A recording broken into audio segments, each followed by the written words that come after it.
call to order the City Council Special Study Meeting for July 21st, 2014. You could have the roll call, Ms. Bidden. Mayor Slater? Here. Councilmember Campbell? Here. Councilmember Fleming? Here. Mayor Pro Tem Henderson? Here. Councilmember Hoderick? Here. Councilmember Pennington? Councilmember Teets? Here. I believe Councilman Pennington is on the way, so if not, we'll deal with it at the regular meeting. We have one discussion item this evening for study. C1 is a nonprofit use of public land for a community festival, an evaluation of the potential for Troy Family Days using city property. And if I could just, before we start, state that we have 1 hour, so everyone should keep that in mind. We have to end at 7 o'clock this evening, and we shall give 10 minutes before that time for public comment. So let's try to be done at 6:50. Councilman Keith? Yep. Just real quick, for public information, not that it's hidden anywhere, I'm on the North Woodward board, a group that is involved in the Family Days Festival. I don't make any money doing that. It's purely one of my enjoyments in life. So, just FYI. Very good. I did see your name at the bottom of their paper. They've been trying to cross off. I found like one good copy. Black out, white out, they've tried it all. So. I don't think so. That's a great order. Thanks for your service. So I will turn this over to City Manager Kishnick, if I could, to start the presentation, and then after the presentation, we'll have some time to ask questions of staff and ourselves. Thank you, Mayor and City Council. So with that time limitation, I'll be 30 seconds or less so that I don't cut into this presentation that so many people have worked hard on, and I think everybody's here. Kurt Bovensieb, who has led the team, but worked very closely with everyone without mentioning everyone's name, including the city attorney and city staff. So everyone's done a great job. As the direction was to lay out the factors and evaluate the process and the conditions for the Troy Family Days on city property. So if you turn to the back page, which should be slide 16, I'd like you to have the end in mind so that everybody kind of knows where this ends up. Sure. And so that while you're hearing this presentation, you keep the following questions in mind. Number one, should the city of Troy allow the use of public land for a community festival? That's number one. And if so, what does the charter say? What does the ordinance say? What are some of the procedural factors that we have to take into consideration? And the one being, do we issue an RFP for professional services, or do you build the case to issue a waiver to work with the Troy Family Days? That's assuming number one was yes. No matter what you do in those two, if you said yes and then said either an RFP or the waiver, and there'll be more discussion on that to follow, but if you said yes and then either one of those two, then where do you do it? And to be very transparent and total disclosure, we've talked about Bowlin Park a lot, but we've also, when we talk about Bowlin Park at length in this presentation, but we also have identified as a group the Civic Center property behind, back by the Aquatic Center and the tennis bubble and sort of Civic Center, Town Center Drive as an alternate location that might be better suited, and everyone can weigh in on that. But those are two if you said yes, two areas to consider that we'll need direction on, or at least conversation on tonight. So keep those in mind. Procedural issues, then locational issues, and then the direction with those questions. So hopefully that makes sense. With that, Kurt is going to go through this excellent presentation to sort of fill in the detail. Good evening, Mayor and Council. As Brian said, it's kind of a choose your own adventure at the end, so we're not going to spend a whole lot of time on each slide. We're going to get through them pretty quickly.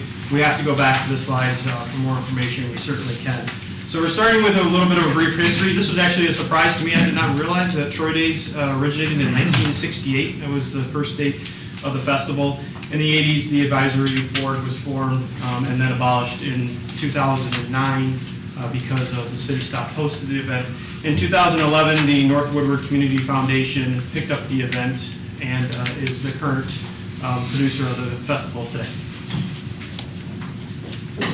So I just wanted to briefly describe what a request for proposal is. I know you see a lot before you as far as contracts, but what it does for the city is it really allows us a structured document to base a contract off of. It allows us to verbalize our intent and provides a timeline to organizations so they know what to expect during the process.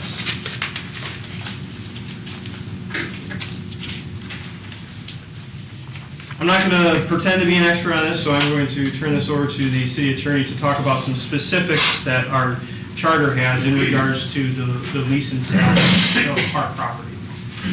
And I guess I've got the next couple of slides, but the first part, I wanted to let you know the parks are treated differently. You are the custodians of the public property and especially the public parks, and you're supposed to be keeping them for the people to use, and so open and accessible. So parks are treated differently under both the state statute, which is the Home Rule City Act, and then also our city charter, section 12.1. Some other things just to keep in mind, charter requirements. If you do decide to purchase, sell, or lease any real estate or any interest, it's going to require 4 affirmative votes of city council to do that. Another provision that was added in 2005 for long-term leases. This was a charter amendment that was introduced in 2005. I think it was designed to equate leases, long-term leases, and long-term uses with the same provisions and the same restrictions for sales of property. So one of the things, though, that's absolutely required by the charter, section 12.3, is that you have to get fair consideration for any lease that you do. Fair consideration, establishing that. Obviously, one way of doing that, and probably the most conservative way of doing that, is a competitive bid process. And we do have some provisions that encourage competitive bid process. 12.1 says that competitive bids are required. There is an exception, however, to this. The exception is found in 12.1. Sealed bids are not required if council establishes, and you'd have to do this, and it says in an emergency situation or the public interest would best be served without obtaining sealed bids. So you do have the ability to give a waiver of the competitive bid process, but you must establish the record to support that the public interest is best served without obtaining sealed bids. And then also, if you do decide to do, you don't have to accept the highest bid for the property, but you do have to accept a bid that is most advantageous to the city, and that's found in 12.1 of the charter. We do have, the charter kind of defers to city ordinance for establishing the purchasing and sale of property. And so our ordinance, which is Chapter 7 of the Troy City Ordinances, it has provisions that mirror what's in the charter. It is okay to sell property, and by sell, lesser included, selling an interest would be a lease, so it's kind of equated with that. You can do that, you have the ability to do that. There is a competitive bid process, again, that is required by our ordinance as well as the charter, but there's also that same exception that city council can determine that the public interest is best served without going through the bid process. So you do have that in both the ordinance and also in the charter. And the other thing to keep in mind is a right of referendum. That again was introduced 12.3 in 2005, and we do have a provision that specifically provides that any lease exceeding 3 years, and also it talks about any extensions of that, it's subject to referendum. Now that does not mean that you have to take any affirmative action. What that means is if you decide to go ahead and approve a contract for a lease, then the voters have an opportunity to try and reverse that decision. Now there are some, it would require 2,000 signatures, and it would be put on a ballot. So it needs to be put on, you need to get those signatures within 30 days but that's part of the charter, is that there is a right to referendum. And the right of referendum, the petition and the signatures would mean that if they meet those requirements, the 2,000 signatures within the 30 days, then the whole citizenry would vote on whether or not to overturn your decision to lease the property. So hopefully that's clear. Thank you. And just a question for City Clerk. When would be the next available, if we went through this process, whether RFP or a bid waiver, what would be the next available election that if a referendum was to go forward? The only election scheduled right now in 2015 is November.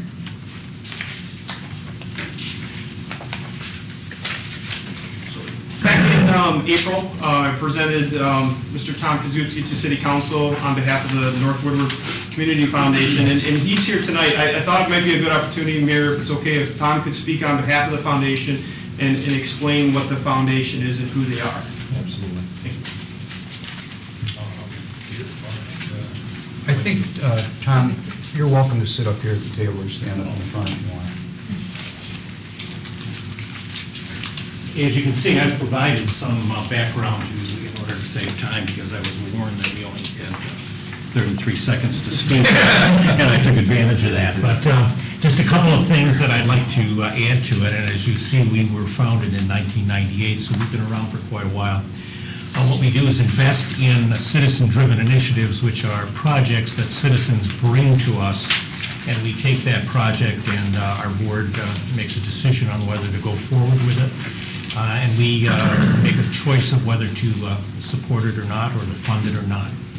And we have over 100 funds at this point in time in our foundation. And we've given out probably, well, it's well over $2 million in grants back to this community. So we've been around for a while and we've done some good. We have, as a further explanation about how the foundation and the Troy Families Days operation works, we have two boards. We have the foundation board, which Doug is a member of, and we have a 13-member board of community leaders on that board, and we make decisions concerning the foundation itself. Troy Family Days is a fund. It's called and what we call a fiscal sponsorship in the foundation. Fiscal sponsorship means that we have sponsored this program. We have, as far as Troy Family Days is concerned, we have agreed to underwrite the festival, much as the city did in the past. And but it is it has a separate board from ours in the foundation. So all we do is look at the financials. We make sure they run under our 501c3 correctly without violating that. But the Troy Family Days Board runs the festival. So that consists of 9 members, again, members of the community, and they basically, that's the executive board, and we have about 40 committee members and about 275 volunteers that put on the festival. So everyone on the Troy Family Days Festival Committee, everyone is a volunteer. And the only connection to the foundation is the foundation is sponsoring the event. In other words, guaranteeing the money. Any other questions? Basically, everything else seems to be covered up there. Are there any questions for Tom? Councilman Fleming? Tom, I know you've had some good years and bad years, but in general, have you always been profitable? For Troy Family Days? Troy Family Days, yeah. Yes, last year we, with 3 bad days, we actually broke even. That's So fine. we were very happy about that. But yes, the 2 previous years, we did make a substantial profit. Good. Put back to the community. And it goes back to the community in the form of grants. That's correct. Questions for Tom?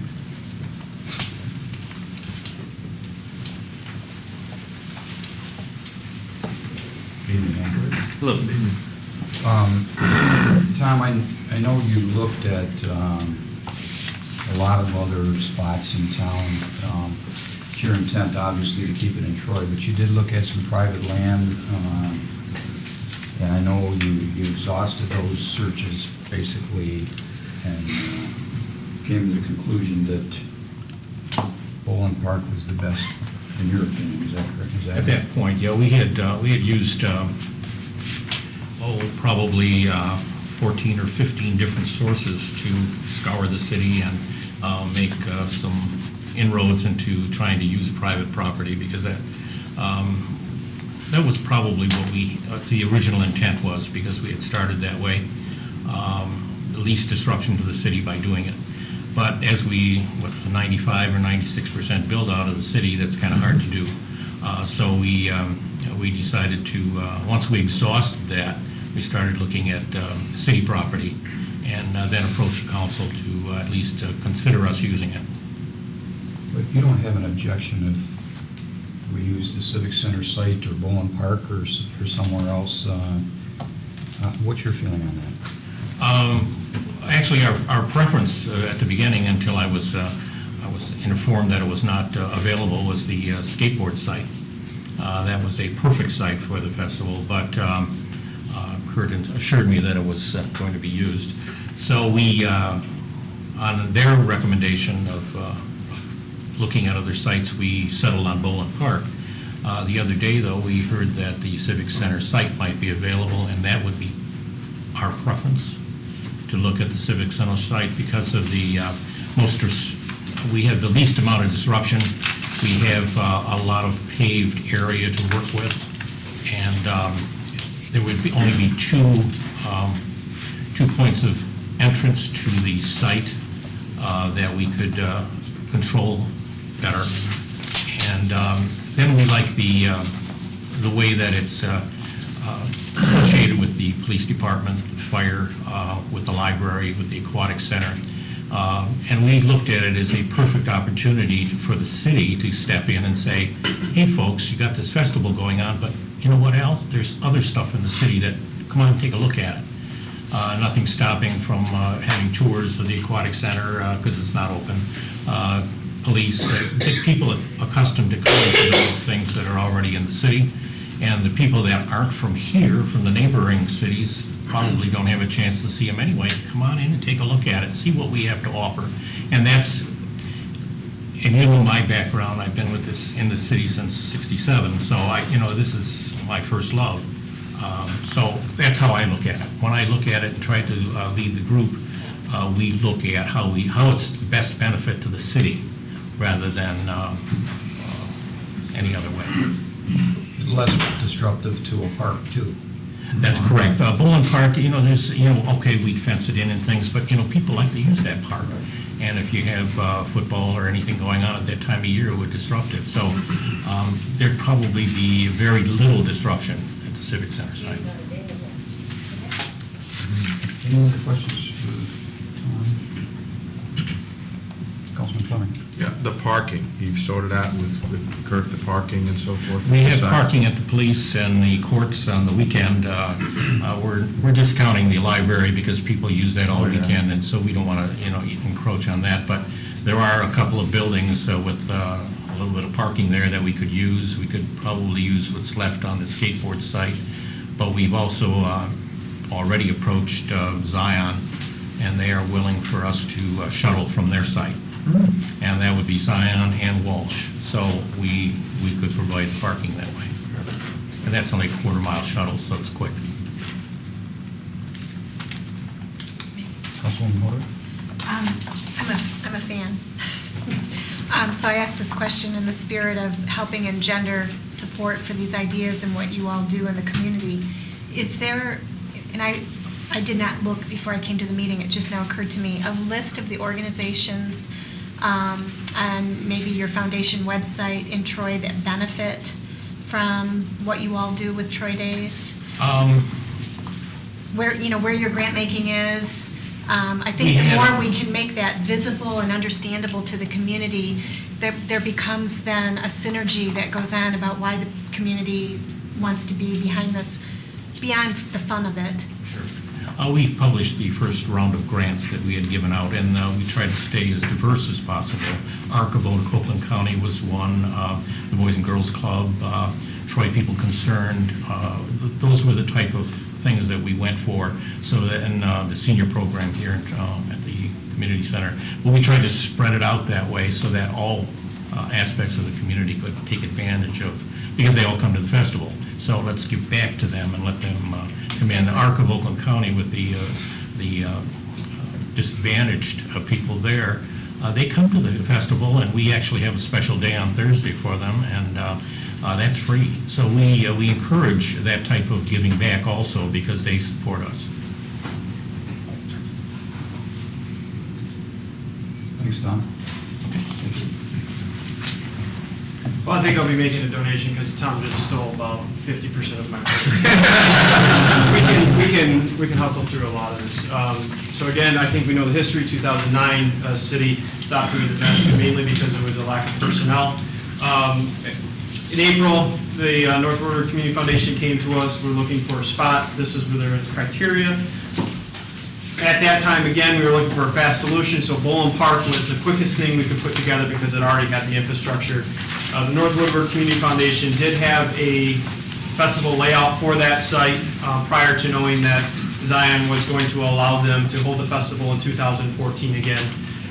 And then we've discussed many of the factors that pertain to the specific location of Boland, the points of access, the insurance, the private security. Tom just touched on many of those. The perimeter control, again, hours of operation. We don't have the same constraints that we do when we look at the Civic Center site than what we do at Boland Park because we do fall under Chapter 26, although the city manager does have the authority to waive a lot of those ordinances. Fireworks becomes better suited at the Civic Center's location. So we get a lot of, not necessarily a bad thing that Boland, we solve a lot of the problems by looking at the Civic Center site. And this is a layout that the North Woodward Community Foundation provided to us. Just, again, they were under a little pressure, so I don't think we should hold them to this. They put this together in just a couple of days' time. But as you can see, it does fit into their idea of a festival.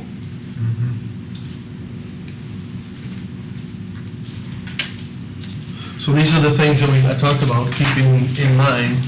Should the city of Troy allow the use of public land for a community festival? That's the first question before, sort of a decision tree here. If yes, RFP or waiver of the RFP process, assuming you can build a case to not request a proposal from community groups. So either way you go, what location, if you're a yes, either way you go for the process, what location seems to fit. Those are the sort of the discussion points tonight that we wanted to have.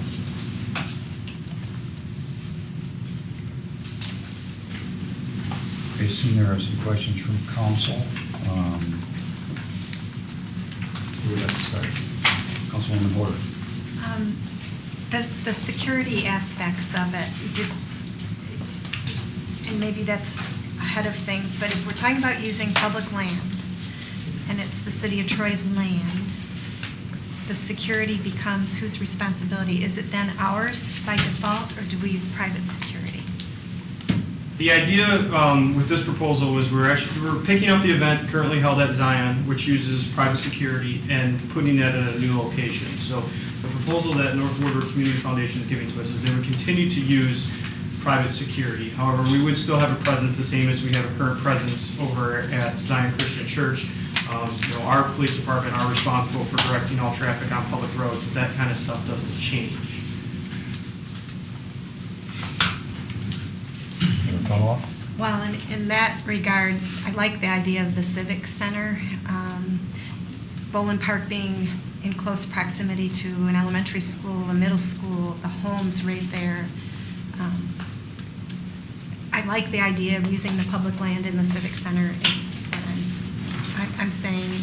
If we're looking at a partnership in terms of, protecting the City of Troy brand and name and the safe aspects of it, we're essentially moving it from a private spot to a public spot, and if something happens, it's not going to be the North Woodward Foundation that's in the media. It's the City of Troy name, and I guess I want to advocate for that partnership to protect and ensure it's a fun, safe event.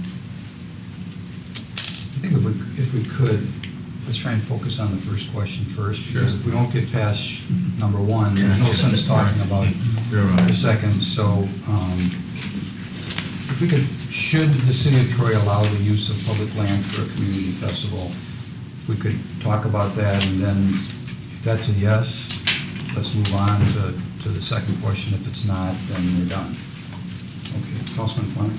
Yeah, I'm certainly in support of using the public land, and I think this is an ideal location. I never thought of it, so kudos to Kurt, your team there for doing this. This is excellent. I think much better than Bowling, but I had never even thought, this was a total surprise to me, but I like it, and based on the history of the Troy Days and how successful they've been, and a well-run organization with great history, and with it, I'm in favor. I think this is nothing but good for the community. Now, there may be some risk or something, we have to evaluate that, but I'm certainly, my vote is to allow the use of the public land, specifically this site above anything else that's been proposed. Any other comments for Councilman Pennington? I would be for it. I mean, the Troy Days has been a community festival for years. I mean, it benefits the whole community. So, I mean, either site, obviously the Bowling Park site would be damaging the property, parking-wise. So, I mean, this is a much better fit. But as a community festival, it benefits the community. So, yeah, I'm in favor of it. Councilman Campbell? Sure, I agree. I think it's, since I've been in Troy, it's been a great thing to go to every year, and I think it is part of the public interest to have that and keep it in Troy. Location seems to be reasonable, that we won't destroy the park, which I guess is a good idea. So, yeah, I would support having it. I think it's something that we should do to keep this going for us and work out the rest of the details after we make this decision. So, absolutely. Anyone else? Mayor Pro Tem Henderson? Yeah, I'm in favor. It's a long-standing program in the city of Troy, and hats off to Tom and team to keep trying to put together a good program for everybody. So if he's happy with that new location, I'm all for it. Councilman Teets, I assume that this is a passion. I think anytime we can have a festival with thousands, close to tens of thousands of people attend, I think it's awesome, right? Absolutely. Well, City Manager Kishnick, I think there's a consensus that the City of Troy should allow the use of public land for a community festival. I think we all understand the traditions that come along with the festival, and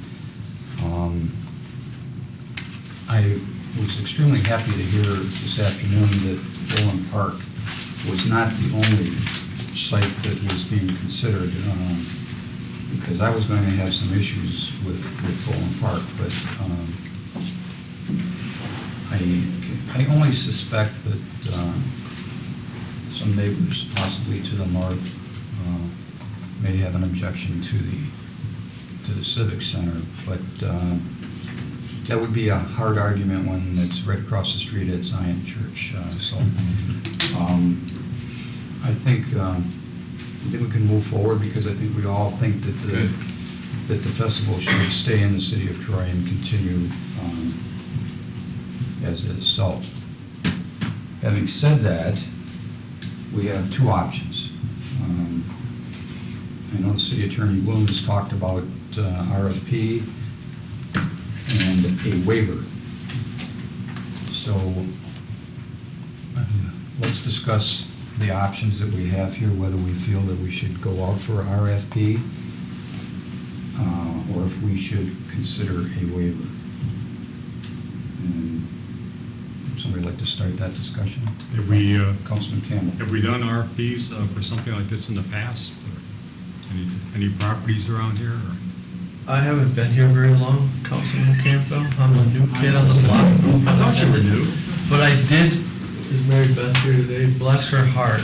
She showed me the bid, not RFP, that you did, as was discussed earlier today, for the tennis bubble with a for-profit, Don Pierce, and the tennis, what's it called?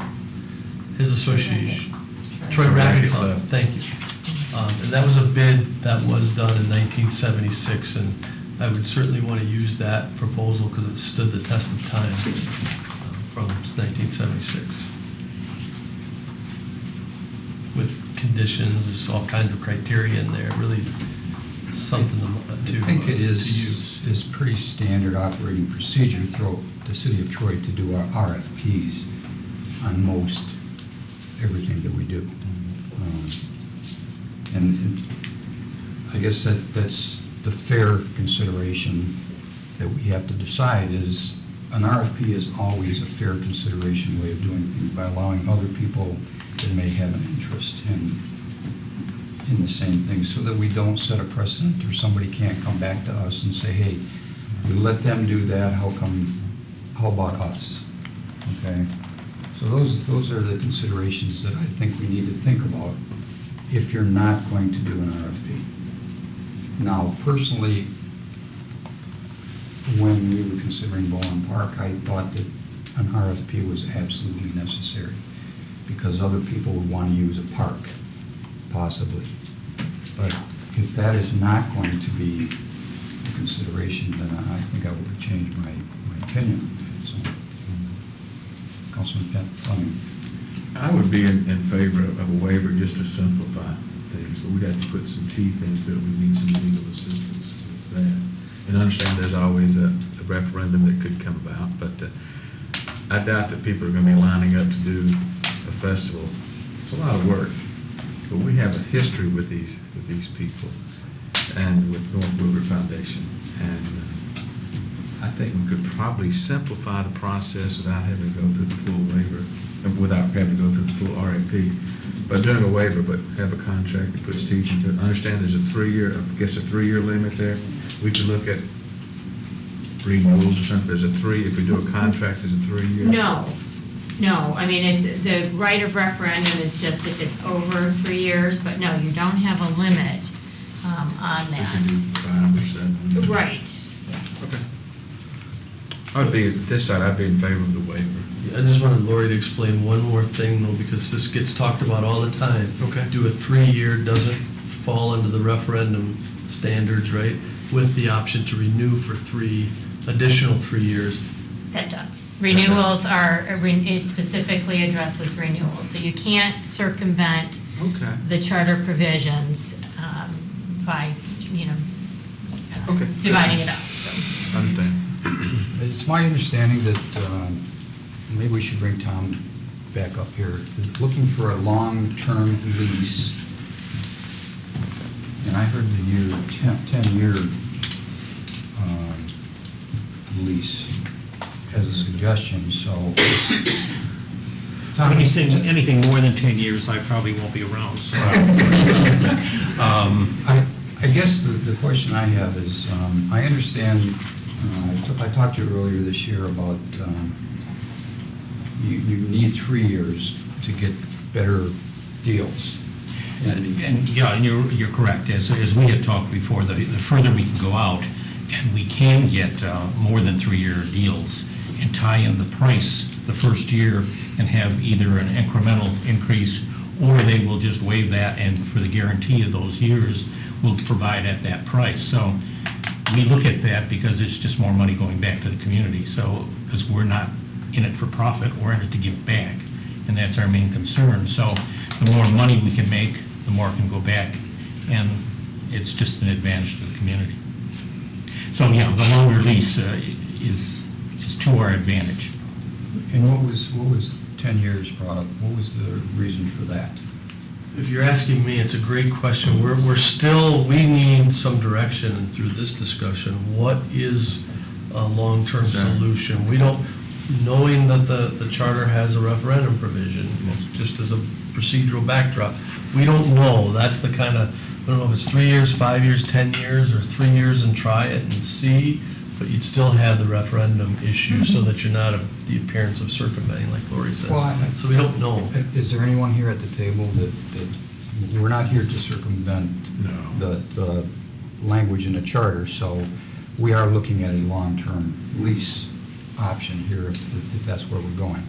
So, I would think a 7-year, right in that area, 7 and to 10 there can year. always be language put into a contract that we look at things after a period of time to get out of a lease or tweak a lease, or, I mean, that's pretty standard for us, isn't it? Absolutely, we could, I mean, again, depending on the negotiations and depending on, there's a lot of things that we could address if once you decide to give us direction. Questions from council for Tom, or RFP questions, waiver questions? The administration is going to look for some guidance as to whether we want to do a waiver or look at an RFP issue too. Mayor Pro Tem Henderson. I'm in favor of a waiver. I think the foundation has done a great job. They picked up the ball when the city decided that it was not a viable program.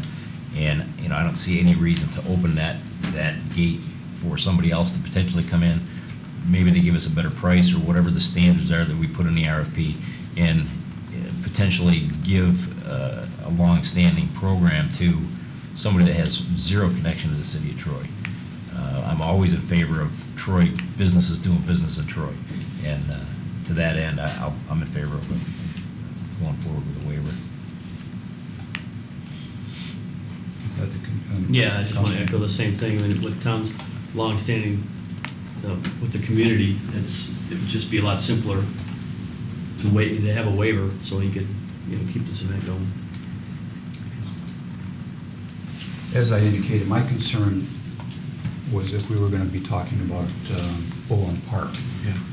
That I was concerned about a precedent that we might be setting with one of our parks.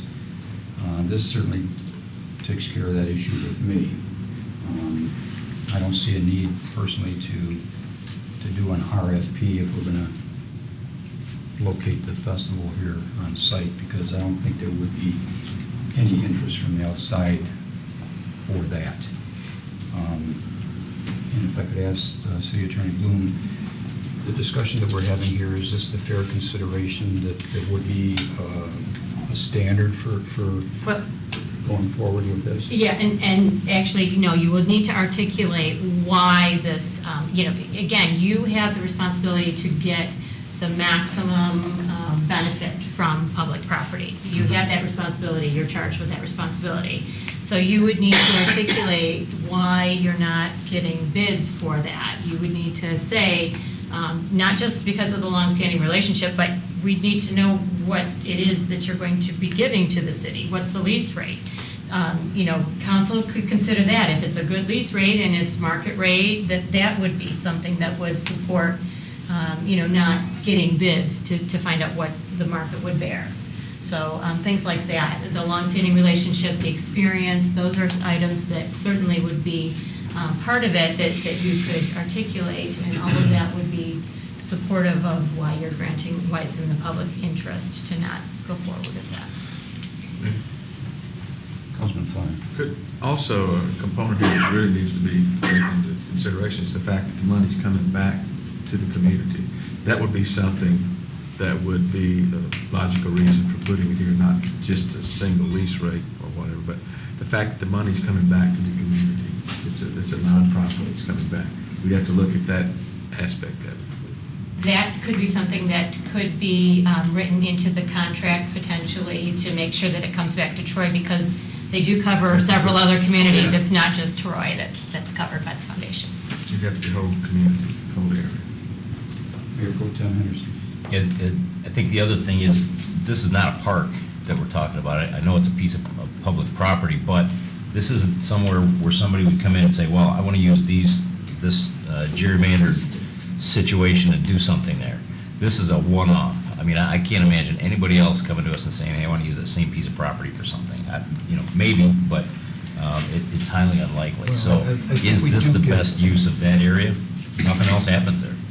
Well, we do get other organizations that ask to use our property here at the Civic Center for a variety of reasons. The Veterans Prayer, and as long as it's not for profit, seems to be a standard that we use here. Well, that's what we have here, is a nonprofit organization that wants to use our land to benefit our community. And it seems to me that should be compelling reasons. I mean, we're not asking them to pay us a lease amount of money to use the property, but you are going to reimburse us for some expenses that may be incurred by staff. Is that correct? Hopefully, there wouldn't be any, because But if we there are were- running that way now, but we've had some preliminary discussion about a return on a lease. Any other questions? Pete? Also, this organization versus others, engaging in volunteerism and the number of volunteers, I mean, that's something unique compared to a firm that would come in from Timbuktu and be paying all their folks. I mean, it's beyond dollars and cents, the value generated. So. Yeah, this completely changed for me when we were moving from a park to Civic Center. That's why we were hesitant about using Boland for that very reason, because we knew how it would disrupt everything. So we were really wrestling with it, hoping that we could find someplace else. We're doing good on time. Anyone else have any questions? City Manager Kishnick, I think what we have here some direction from council that hopefully meets the questions that you were looking for this evening. It certainly gives us the direction and the framework procedurally. Now I think we need to, with the city attorney and staff, meet with the organization and begin to establish some of the terms so that we can build a case that there is fair consideration, maximum consideration for the city for using this property as well, which could come in a variety of, I have a lot of ideas, not getting into all of them tonight, but, return to community foundation or community groups is one, potential return to recreation, whatever. But I think we need to now meet, that we have direction in these three areas and begin with the city attorney's office and our office and work that out and get some of the details within the next 30 days. Is there a timeline, Tom, that you did? Actually, we're at Zion this year, but I would like to basically announce it this year at the festival that we would be moving to the Civic Center site, because I think that's big news, and I think people will appreciate the fact that they know ahead of time, because it gives them a year to think about that. We had someone make a film last year that somebody was at Boland and somebody was at Zion, if you remember that. So, playing off that, but I'm thinking that... A couple of handsome guys, I remember. Terrible. And actually, I had this to hand out. Was one of the guys in a duck suit? No. I have this to hand out. It's a little bit about the who, what, where, when, and why of the family days, but on the second page, as of June 25th, it was published in the MOVOTO Real Estate News that the number one reason to move to Troy is Family Days Festival. And this is a national publication, so it goes online and they list 21 different things to come to Troy, and we were number one, so I'm pretty happy about that. I think you should be proud of it, Tom, I really do. We're doing it, I think, for all the good reasons. Our volunteers are just unbelievable. I can't even say enough about them. And they're all dedicated residents of the city, and all we want to do is, let's have fun. Let's everybody have some fun. Now, did you want some input from council when you start putting this all together, or did you want to put something together and bring that back to us? Well, we'll definitely put something together and bring it back to you information-wise at a council meeting, and just, I'll update you like I normally do as we start putting some of the details together. We didn't know the 7-year, now we have a 7-year, so we can start to put it together. Well, I think there needs to be some language in there for opt-outs for both parties and, Of course. you know, Yeah. all of that standard. I don't want to take Lori's thunder, but I know we have a lease where if a certain person isn't involved, then the lease is. Right. So, I mean, you have lots of experience, Lori for sure with her tenure here, but lots of experience in different clauses in contracts. Anything else from council? Okay, at this point, I will open it up to public comment. Is there anyone in the audience that wishes to speak this evening on this item or any other item? Sure. If you could come to the microphone, please, and state your name, and we allow 3 minutes for public comment. That won't be 3 minutes, don't worry. My name's Al Lindsay, and I'm the general fair chairman of the festival. And just want to let you know that the festival is, as you all know, something that the community really, really wants to happen. The community really loves this festival. So part of maybe some of your evaluation of worth or whatever, maybe not necessarily monetary worth, but I've been involved with Troy Days now for over 20-some years, and when we couldn't have the festival because of 9/11, it came back with a vengeance the next year, and people really missed it, and they came back and almost like, you know, the population of the festival grew immensely because they missed it. So thank you for what you're doing, getting this back together, and we all like the property better than Bowling too. So, all right, thank you. Thank you. Anyone else? Oh, yeah, Jim? Jim Lopatinsky?